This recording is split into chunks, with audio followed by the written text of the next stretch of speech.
people make decisions to run for office, and I think in the case of Joaquin Castro, I think he felt that it was his time to move on, and he saw this as an opportunity to run for Congress, and at the time, I think that you have to really look at Joaquin and give him a pat on the back for having the courage to step into the ring and be overwhelmed by the amount of seniority and financial advantage that someone like Lloyd Doggett has.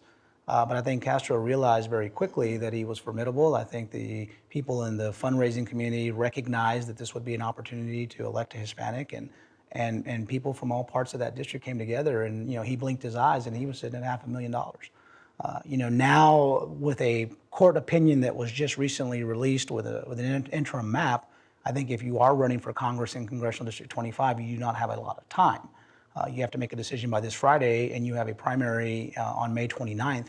I think that in my view, I think folks that are seriously looking at this, or perhaps maybe looking at this for another race down the road, I think that this is not something that you want to rush into. You should never rush into anything. You don't want to have that kind of remorse. I think people that are very methodical in their approach are going to see. But the demography is the demography, and election statistics speak for themselves. And there appears to be a strong preference for a Latino running in CD 35 as it exists. Now, if it changes, of course. Now, Malk has taken the position that you could take Austin out of the mix.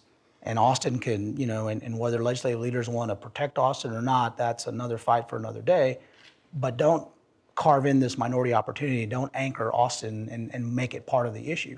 We can certainly go from take the same district as it stands today, and once you get up to about San Marcos, you hang a right turn and go towards Bastrop. Right. And be independent of Travis County. The court has already demonstrated that can happen. And I suspect that if the DC court provides protection for CD 25 as a coalition district, then that's in fact what will happen. And the remedy, they will have to remove Austin from CD 35.